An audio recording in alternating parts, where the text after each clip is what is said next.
Assalamualaikum warahmatullahi wabarakatuh. Salam sejahtera untuk kita semua. Pada hari ini, kami akan memaparkan sebuah materi pada mata kuliah konseling populasi khusus yang membahas mengenai kajian populasi khusus pada pasien HIV dan AIDS. Kami merupakan kumpulan kelompok 6 yang terdiri dari Ananda Juliarni, Muhammad Tiki Zulkarnain, Untari, dan Titi Zulkoidah. Pengertian HIV. HIV atau Human Immunodeficiency Virus adalah virus golongan RNA yang spesifik menyerang sistem kekebalan tubuh manusia dan menyebabkan AIDS. HIV positif adalah orang yang telah terinfeksi virus HIV dan tubuh telah membentuk antibodi atau zat anti terhadap virus tersebut. Mereka berpotensi sebagai sumber penularan bagi orang lain. AIDS, Acquired Immunodeficiency Syndrome atau Sindroma Defisiensi Imun Akut atau SIDA adalah kumpulan gejala klinis akibat penurunan sistem imun yang timbul akibat infeksi HIV. Penyebab atau faktor tertular HIV atau AIDS. Yang pertama, menggunakan jarum dan peralatan yang sudah tercemar HIV. Yang kedua, berhubungan seks melalui dubur, oral, maupun melalui vagina yang tidak aman dengan pengidap HIV. Ketiga, memiliki banyak pasangan seksual atau mempunyai pasangan yang memiliki banyak pasangan lain. 4. Bayi atau janin yang dikandung oleh seorang ibu pengidap HIV. Yang kelima, transfusi darah. Tanda dan gejala HIV/AIDS. Stadium pertama, asimptomatik limfadenopati generalisata. Stadium 2, berat badan menurun kurang lebih 10%, kelemahan kulit dan mukosa yang ringan seperti dermatitis seboroik, prurigo, onychomicosis, ulkus oral yang rekuren, cheilitis angularis, herpes zoster dalam 5 tahun terakhir, infeksi saluran nafas bagian atas atau sinusitis bakterialis. Pada stadium 3, seorang pengidap HIV akan mengalami berat badan menurun hingga lebih dari 10%, diare kronis yang berlangsung lebih dari 1 bulan, kandidiasis orofaringeal, oral hairy leukoplakia, TB paru dalam tahun terakhir, infeksi bakterial yang berat atau pneumonia dan pyomiostis. Dan pada stadium akhir, pengidap HIV akan mengalami aktivitas di tempat tidur lebih dari 50%, pada umumnya sangat lemah. HIV wasting syndrome atau berat badan turun lebih dari 10%, ditambah diare kronik lebih dari 1 bulan, atau demam lebih dari 1 bulan yang tidak disebabkan oleh penyakit lain. Kemudian juga mengalami pneumonia pneumocystis carini, toxoplasmosis otak, diare cryptoporidasis lebih dari 1 bulan, kriptokosis ekstrapulmonal, retinisvirus cytomegalo, herpes simplex mokukotan lebih dari 1 bulan. Kemudian juga mengalami ensefalopati HIV, yaitu kognitif dan atau disfungsi motorik yang mengganggu aktivitas hidup sehari-hari dan bertambah buruk dalam beberapa minggu atau bulan yang tidak disertai oleh penyakit lain selain HIV. Selanjutnya ada faktor penyebab penularan HIV atau AIDS. Yang pertama, hubungan seksual atau bisa disebut dengan homoseksual maupun heteroseksual. Penelitian terhadap kemungkinan terinfeksi melalui hubungan seksual membedakan antara jenis dan cara berhubungan seksual. Hubungan seksual bisa terjadi antara laki-laki dengan wanita yang disebut hubungan heteroseksual, antara laki-laki dengan laki-laki disebut dengan homoseksual, dan antara wanita dengan wanita yang disebut lesbi. Kemungkinan tertular HIV ternyata cukup berbeda, tergantung jenis dan cara berhubungan. Kebanyakan orang keterjangkitan HIV karena melakukan kegiatan seks yang tidak aman dengan orang tertentu yang telah terjangkit HIV. Yang kedua itu ada darah yang tercemar, HIV atau AIDS. Orang terjangkit HIV jika darah yang tercemar masuk ke dalam darah seseorang. Darah yang tercemar ini dapat masuk ke tubuh seseorang melalui suatu transfusi darah atau penerimaan darah atau produk darah yang tercemar. Darah yang tercemar ini dapat pula berasal dari suatu jarum atau pisau yang telah digunakan pada seseorang yang telah terjangkit HIV dan tidak disucihamkan setelah jarum dan pisau itu digunakan, termasuk penggunaan alat suntikan dan alat medis lainnya yang tidak steril dan alat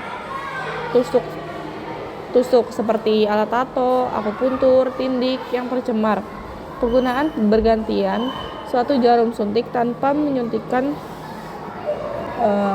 obat-obat dapat menyebabkan HIV. Penularan HIV dengan cara ini banyak sekali pada mereka yang kecanduan obat bius atau narkoba yang disuntikan. Selanjutnya itu ada penularan dari ibu pengidap HIV kepada bayi atau anaknya. Selama kehamilan, ketika janin masih dalam kandungan, ibu dengan resiko ini bisa kejadian 5-10%. Selanjutnya ada penularan dari ibu pengidap HIV kepada bayi atau anaknya. Hal ini disebabkan karena pada saat proses persalinan, tekanan darah plasenta yang mengalami peradangan atau terinfeksi meningkat, menyebabkan terjadinya sedikit pencampuran antara darah ibu dengan darah bayi. Penularan HIV dari ibu ke bayi dapat pula terjadi pada saat bayi terpapar oleh darah dan lendir ibu di jalan lahir. Hal ini disebabkan karena kulit bayi baru lahir sangat lemah dan lebih mudah terinfeksi bila kontak dengan HIV. Kemungkinan bayi menelan darah atau lendir ibu sehingga bayi dapat terinfeksi HIV. Di samping itu, penggunaan tindakan invensif selama proses persalinan dan ibu mengalami chorioamnionitis juga memperbesar penularan HIV dari ibu ke bayi pada masa ini. Selanjutnya ada berkenanan dengan bayi dan anak. Berbagai sumber mengungkapkan adanya fakta-fakta sebagai berikut. Yang pertama, HIV dapat ditransmisikan kepada seorang bayi selama kehamilan atau pada saat melahirkan. Kedua, seorang ibu yang terinfeksi HIV kemungkinan memperoleh bayi dengan HIV dengan perbandingan 1:4 untuk setiap kehamilan. Yang ketiga, HIV dapat diteruskan kepada seorang bayi melalui proses menyusui dari seorang ibu yang terinfeksi HIV. Keempat, anak-anak dan remaja dapat memperoleh HIV dari kontak cairan darah atau melalui seks yang meliputi kekerasan seksual, pemaksaan atau eksploitasi seks untuk tujuan komersial.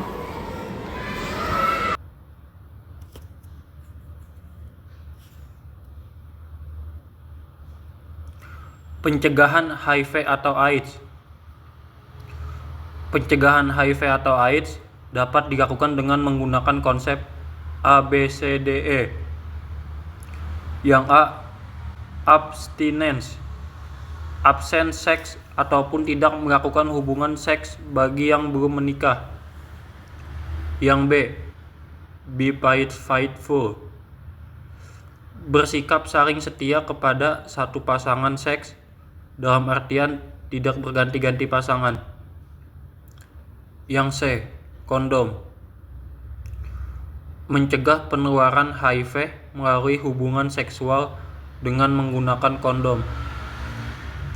Yang D, drug no, dilarang menggunakan narkoba. Dan yang E, equipment, memakai alat-alat yang bersih, steril, sekali pakai dan tidak bergantian. Di antaranya adalah alat cukur dan sebagainya. Dapat juga pemberian edukasi, pemberian informasi yang benar. konseling yang tepat untuk penanganan HIV atau AIDS. Apakah konseling HIV atau AIDS itu? Konseling HIV dan AIDS merupakan komunikasi yang bersifat rahasia, dalam artian membangun kepercayaan antara klien dan konselor, yang bertujuan meningkatkan kemampuan menghadapi stres dan mengambil keputusan yang berkaitan dengan HIV dan AIDS. Proses konseling ini termasuk evaluasi resiko personal penularan HIV, yang memfasilitasi pencegahan perilaku dan evaluasi penyesuaian diri ketika klien menghadapi hasil tes yang positif.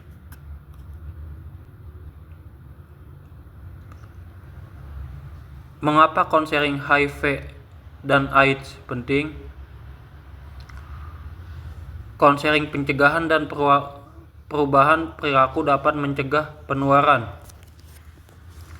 Yang kedua, diagnosis HIV mempunyai banyak implikasi psikologis, sosial, fisik, dan spiritual. Yang ketiga, HIV ialah penyakit yang dapat mengancam hidup dan sampai dengan saat ini masih membutuhkan pengobatan seumur hidup. Dan yang terakhir, melalui konseling. Konselor memfasilitasi OTH untuk dalam memilih dan mengambil keputusan opsi terbaik yang membuatnya dapat menikmati hidup yang berkualitas. Konseling VCT atau KTS. Konseling merupakan dialog rahasia antara seorang dan pemberi layanan yang bertujuan membuat orang tersebut mampu menyesuaikan diri dengan stres dan membuat keputusan yang sesuai berkaitan dengan HIV atau AIDS.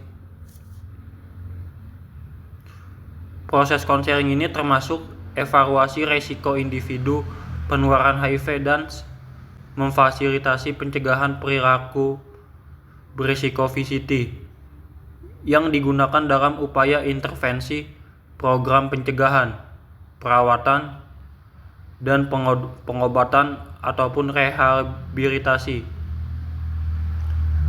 di mana komponen konseling minimum setidaknya terdiri atas konseling pra dan pasca tes HIV,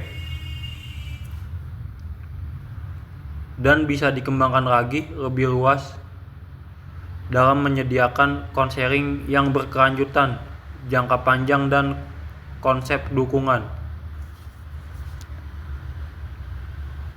Kebijakan VCT dari United Nations.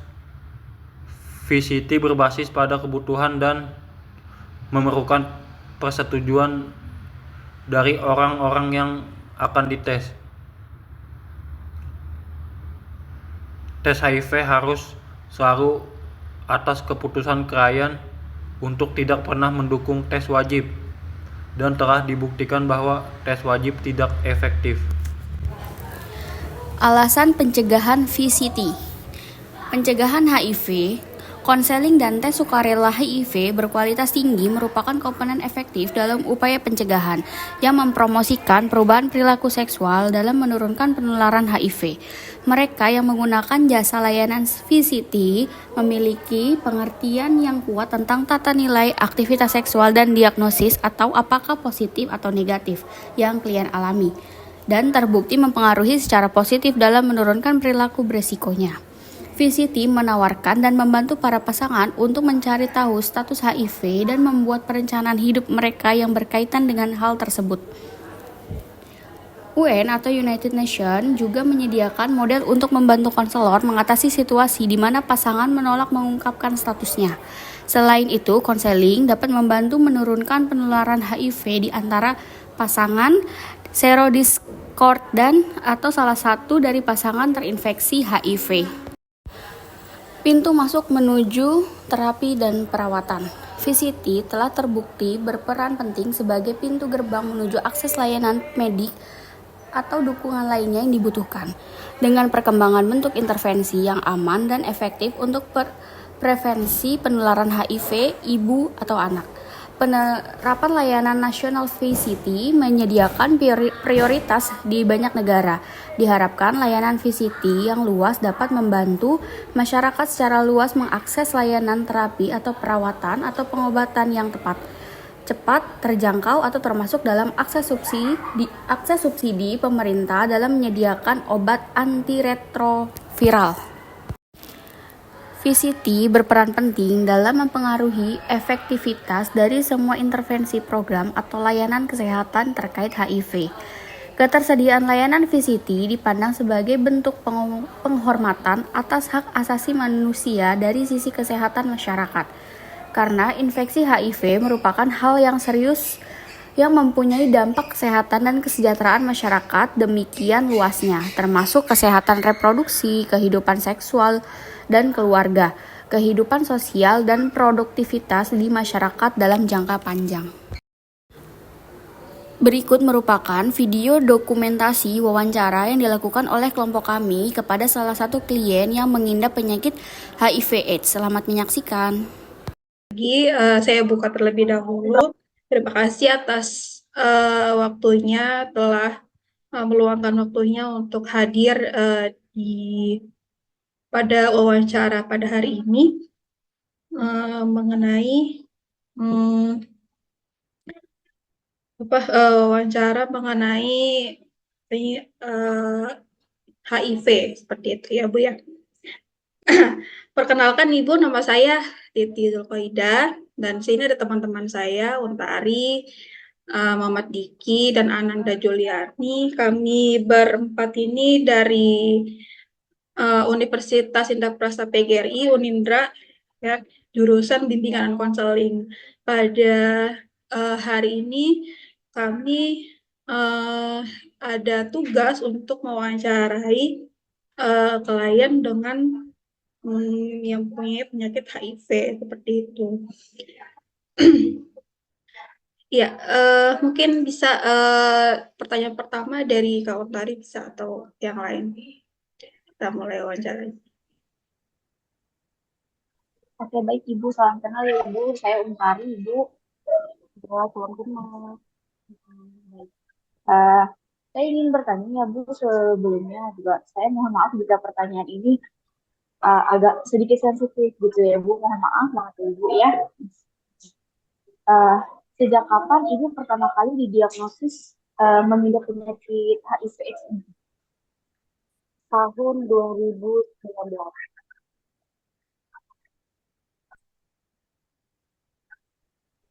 Diagnosis pertama kali yang diberikan dokter itu pertamanya apakah Ibu pertama periksa atau kenapa gitu Bu sebelumnya?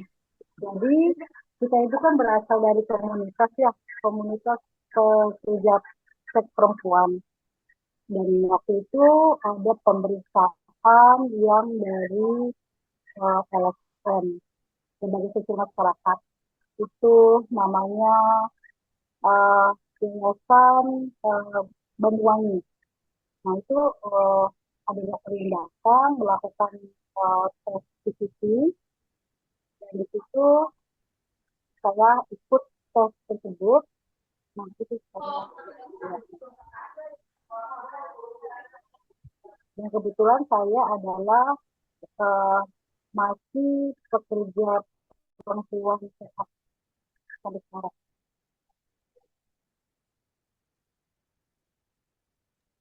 Oke, baik Ibu. Itu pertama didiagnosisnya karena Ibu mengikuti kegiatan-kegiatan tersebut ya Ibu ya. Jadi pertama kali tahu begitu ya Bu. Ya. Terus bagaimana untuk pertama kali Ibu mengetahui atau menerima dari hasil diagnosis tersebut gitu diagnosanya? Mengetahui untuk pertama kalinya apakah bagaimana dari perasaan Ibu? Pertama mengetahui itu rasa nggak percaya ya. Karena kan itu merasa berisiko, tapi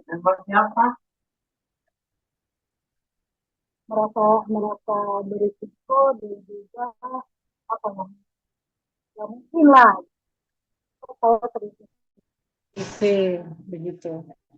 Akhirnya saya ikut saya tes lagi,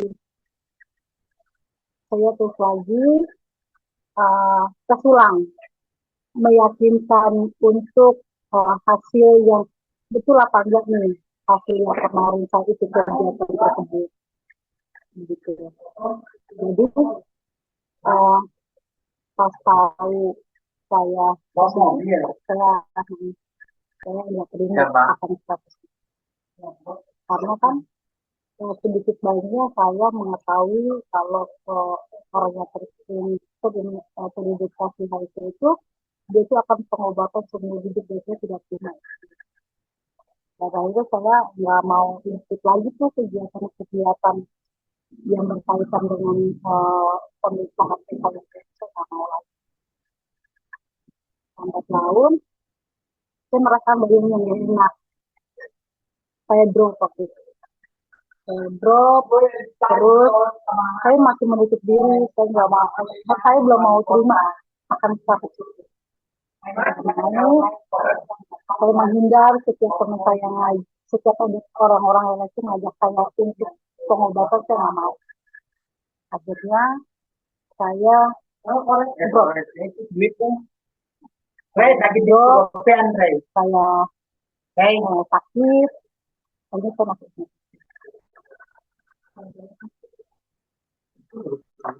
Terus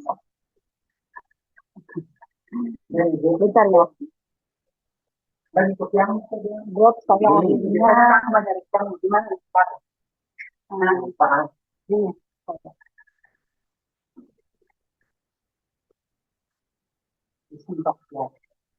saya drop, akhirnya saya suruh konsul ke dokter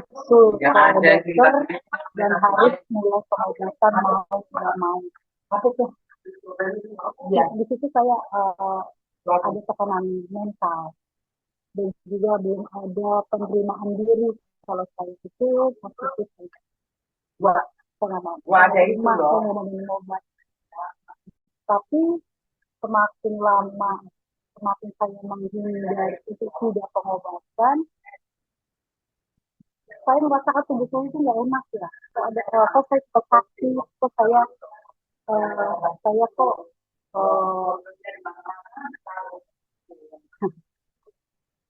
merasakan sakit terus gitu. Saya berbuat ini salah, itu salah, ya sembuh. Maksudnya? Dan saya akhirnya berdamai dengan diri saya sendiri ketika akan memulai aurti. Aurti adalah untuk menekan jumlah virus yang ada di dalam tubuh. Akhirnya saya mulai pengobatan dan beranggapan bahwa obat aurti itu adalah sahabat saya, hidup saya, dan harus terima kalau pasangan itu dia akan pergi, tapi kalau obat itu dia akan pergi. Gitu. Saya Ya, Ibu mohon maaf juga Ibu ya kalau pertanyaan kami agak sedikit sensitif ya. Mohon maaf sebelumnya Ibu ya. Sama aja, yang mana lah kolong. Makanya gitu. Bagaimana kan itu setelah mendapatkan pengobatan ya Ibu ya, ARC ya Bu ya, untuk pengobatannya. Bagaimana di respon tubuh Ibu itu untuk sejauh ini terhadap pengobatan tersebut gitu, untuk terapinya ataupun pengobatan itu sendiri? Kalau dari waktu awal mulai pengobatan itu, saya merasa berhalusinasi. Kalau kebetulan saya kan konsumsi kalau itu kan ada Evapiron. Evapiron itu kandungannya itu 600 miligram itu membuat lumayan swing di kepala, dan juga ada orang yang datang, saya ada yang mau pergi, saya ada pokoknya halusinasi itu tinggi karena dari si ART itu Evapiron yang 600 miligram itu memang membuat kita sempoyongan kayak minum alkohol gitu. Dan akhirnya saya waktu itu sempat mau putus. Ya gitu lah, obatnya itu bikin saya gak nyaman, bikin saya beban. Tetapi kalau melihat kondisi kesehatan saya waktu itu menurun,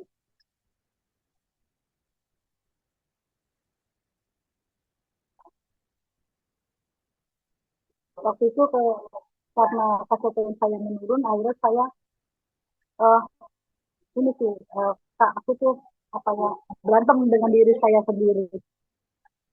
Minum nggak sih? Minum nggak sih? Apa saya nggak mau minum terus saya mati aja gitu. Cuma kalau mengingat itu, kalau langsung mati nggak apa-apa, tapi kan pasti ada infeksi-infeksi yang lainnya ketika virus itu sudah menggerogoti semua uh, tubuh kita. Apalagi itu virus ada di dalam darah. Jadi kalau kalau kita lari kepala nanti ke tokso, kalau nanti virusnya itu uh, ke TB itu bisa ke TB tulang, ke TB paru, itu akan berkelanjutan pengobatannya dan akan lebih panjang lagi pengobatannya. Jadi akhirnya waktu itu saya ya itu berdamai berdamai sama diri sendiri kalau saya itu memang harus menerima status HIV. Itu sih Kak. Penuh perjuangan Kak. Sampai saya itu bunuh diri ketika mau harus menerima kenyataan kalau saya itu harus minum obat selama hidup. Jadi ini sama pasar, Untuk menjalani setelah didiagnosis terkait penyakit terjangkit penyakit HIV ini, Bu, bagaimana sih yang Ibu rasakan dalam kegiatan sehari-hari gitu setelah terjangkit ini? Apakah Ibu mengalami gangguan ataupun kenapa gitu dalam kehidupan Ibu sehari-hari? Gitu. Waktu pertama kali mulai pengobatan, saya tuh kayak putus asa ya Kak. Putus asa, mau hidup lama kayaknya gitu.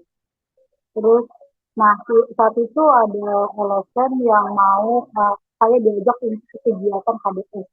KDS itu kumpulan dukungan sebaya. Jadi setelah saya ikut KDS, saya juga bukan saya doang nih yang takut, bukan saya doang yang mempunyai ciri seperti ini, tapi ada juga teman-teman yang kebetulan kami pekerja juga itu saling menguatkan, saling motivasi, saling memberikan dukungan bahwa HIV itu bukan dari segalanya, HIV juga bukan HIV itu harus pada itu begini Kak, ketika orang teridentifikasi jahat itu harus berdampingan diri tanpa semangat dari diri sendiri itu nggak bakalan berhasil. Walaupun ada yang motivasi motivasi apapun kalau dalam dirinya sendiri itu tidak mau terima status HIV-nya itu nggak akan sukses dengan pengobatan. Jadi dia minum obat ketika dia merasa apa ya, paksaan, ada unsur paksaan, itu akan berat karena saya alami sendiri kan. Jadi kalau kita menerima status HIV ini kita harus berdiri sendiri nih. Kalau orang itu contoh keluarga Kak, kalau keluarga kalau sudah tahu status HIV kita, dia pasti akan selalu karma pekerjaan lu. Ya lu kerja begitu, lu jorok. Kenapa sih akan yang lain kalau akhirnya lu punya penyakit kayak gitu. Itu bagi orang-orang yang masih awam terkait dengan pencegahan dari penularan ya Kak. Itu yang saya rasain Kak. Jadi ketika saya uh, memulai itu, saya harus menerima diri saya sendiri. Saya terima status itu dan saya terima virus yang ada di tubuh saya ini sebagai teman hidup saya, sahabat saya.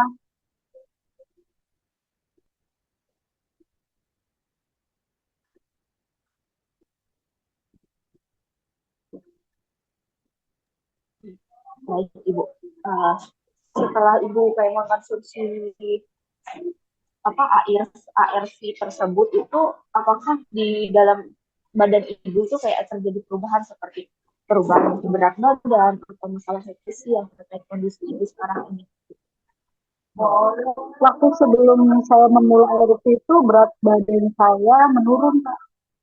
Dari 67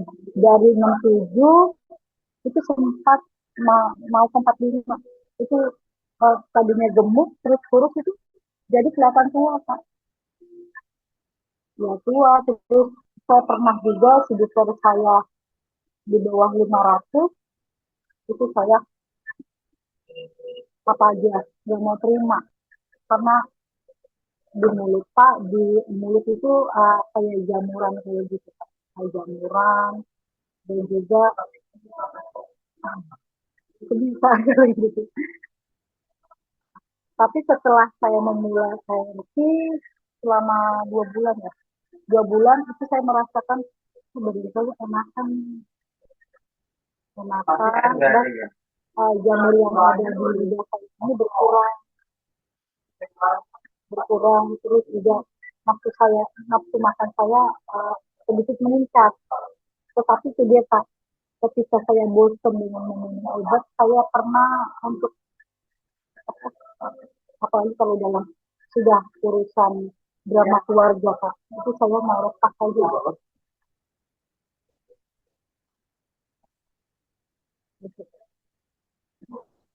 Ibu, sebelumnya saya akan bertanya, untuk ARV tersebut itu apakah itu sejenis terapi atau memang itu sejenis kayak obat-obatan seperti itu, Bu? Saya pernah mau beralih selain ARV. Dulu itu banyak informasi yang alternatif yang bisa membuat HIV hilang.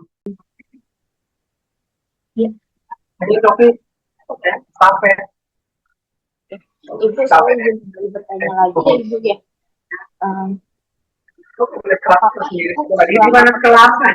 Apakah Ibu mempunyai kayak dukungan support system dari pihak keluarga sendiri sudah mengetahui apa? Ini tuh paling disebut saya olahraga balap sepeda, sampai ini.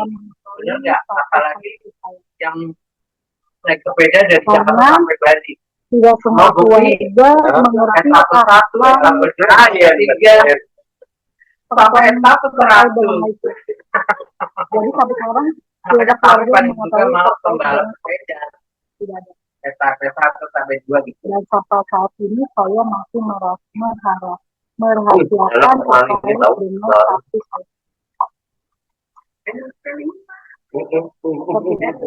Joki, ada banyak Terus bagaimana untuk lingkungan di sekitar Ibu? Apakah lingkungan sekitar Ibu juga tidak mengetahui? Keluarga tidak mengetahui dan lingkungan sekitar juga tidak ada yang mengetahui, karena sikap orang itu pasti berbeda terkait dengan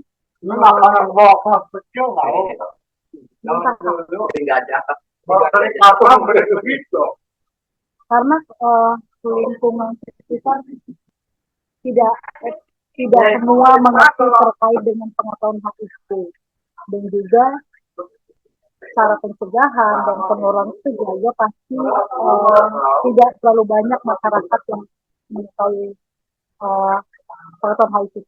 Jadi belum ada yang mengetahui terkait dengan itu.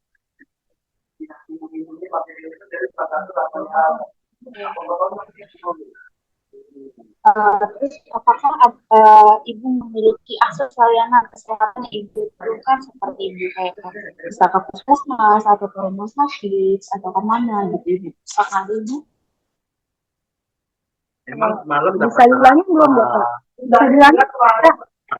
Oke, baik Ibu. Apakah Ibu mengalami kayak memiliki akses kesehatan layanan kesehatan tersendiri gitu, seperti kayak Ibu ke puskesmas, ke rumah sakit atau ke mana gitu? Pertama kali saya aktif di layanan itu pasti ada terkait dengan apa diskriminasi ya Kak? Apakah stigma? Iya. Nah, kalau terkait sama stigma pasti ada layanan yang memang masih memandang itu waktu yang tahun 2019 ya Kak, itu masih ada layanan yang memang masih tetap kalau pekerja seks itu memang pantas untuk mendapatkan status HIV-nya. Dan juga masih ada juga layanan yang memang masih belum paham terkait dengan pemahaman informasi HIV karena dan juga poli-poli umum pun seperti itu karena aku pernah ke dokter gigi itu setelah tahu pasien kalau di kedokteran itu pasti B20 ya Pak paham ya Pak B20 itu pasti itu kita diistimewaan di di disingkirkan tahun jadi pasien terakhir karena dia mengutamakan pasien-pasien yang non COVID dan juga alat-alatnya itu juga pernah dibersihkan terlebih dahulu ketika akan melakukan pemeriksaan gigi itu untuk poli gigi ya kan dan kalau poli umum juga itu Pak ada salah satu dokter yang memang belum paham terkait dengan informasi kalau dulu emang masih aktif jadi pekerja seks karena kamu sudah mengetahui karena masih ada juga orang yang belum paham Pak terkait dengan pengetahuan saya masih banyak makanya kenapa aku merasa menutup HIV saya karena tidak semua masyarakat mengerti akan pemahaman terkait dengan informasi Oke, baik Ibu. Terus, apakah selama Ibu menderita penyakit ini, pertamanya kan pertama kesehatan mental Ibu kan awalnya terganggu ya Ibu ya, seperti yang tadi Ibu bilang stres, kenapa gitu kan. Apakah Ibu ada teman cerita atau teman dekat gitu yang sudah menderita penyakit ini, atau Ibu bisa ke konselor atau ke psikolog untuk Ibu sudah terkena mentalnya Ibu seperti itu Bu. Kan gitu. Ya. Saya pernah memang mulut lo ya kadang-kadang nggak bisa percaya. Maaf ya maaf ya dan saya juga punya dari korporasi bukan konselor teman yang menguatkan zaman saya agak cuma satu kali saya atau dengan satu saya kayak Indomaret tapi lebih gede energi dan juga dia memberikan motivasi dukungan serta informasi yang terkait dengan pengetahuan HIV itu membuat saya rada semangat dan juga saya pernah ke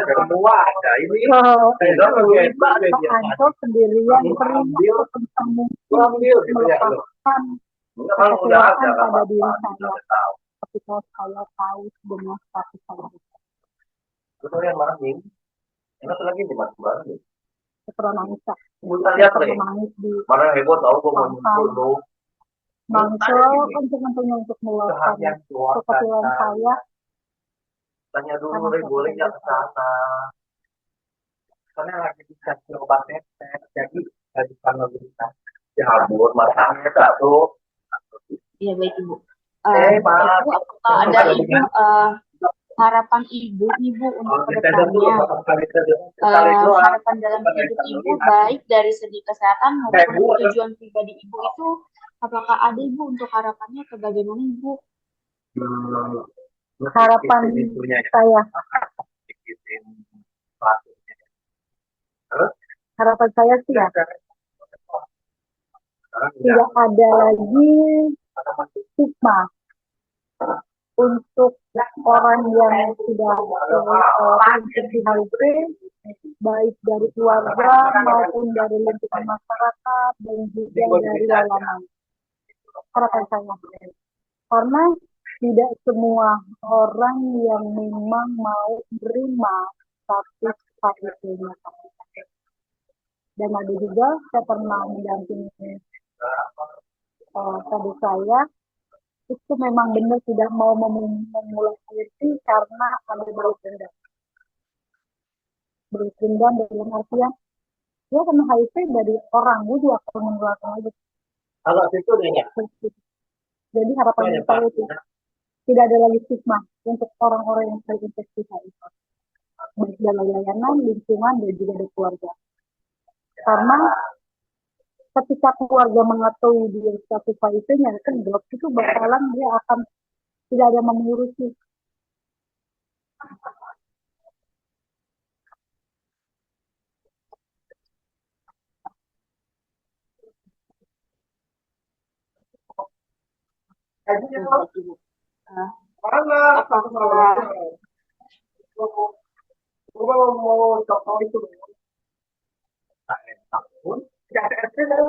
Terakhir nih Ibu ya, apakah Ibu sendiri ada pesan atau pesan yang ingin disampaikan kepada teman-teman ataupun kepada kami semua?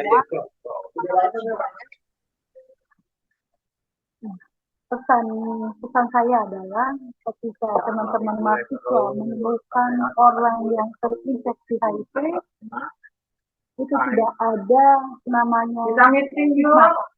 Dan kalaupun misalkan itu ada diskriminasi dan juga pengusiran terhadap yang orang terima itu, saya ingin terakhir mohon tolong untuk dibantu dan juga bisa menghubungi saya kalau misalkan memang itu dia terusir dari keluarga. Karena saya adalah penggiat HIV juga.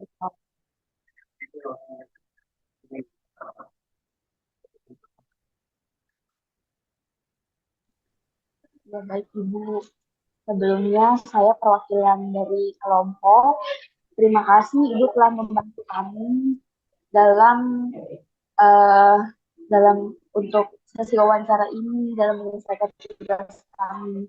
Ibu, sebelumnya kami mohon maaf jika ada pertanyaan kami yang kurang berkenan di Ibu ataupun yang sedikit tidak merasa nyaman. Pada Ibu saya juga perwakilan kelompok, saya mohon maaf ya.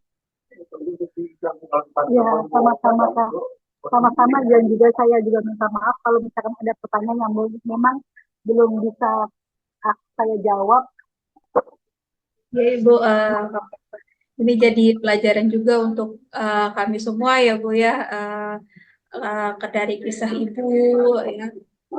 Jadi dengan Ibu berbagi kita juga bisa makin paham bagaimana HIV itu, bagaimana banyak terkena, kondisi mental ya Bu ya, kondisi kesehatan dan lain sebagainya seperti itu. Itu menjadikan kita tuh lebih harus bisa berempati lagi nih untuk bila bertemu dengan Soalnya kalau dikasih senjata gitu takutnya orang nggak masuk. Ya, banyak Ibu. Terima kasih banyak. Terus juga selama Ibu hidup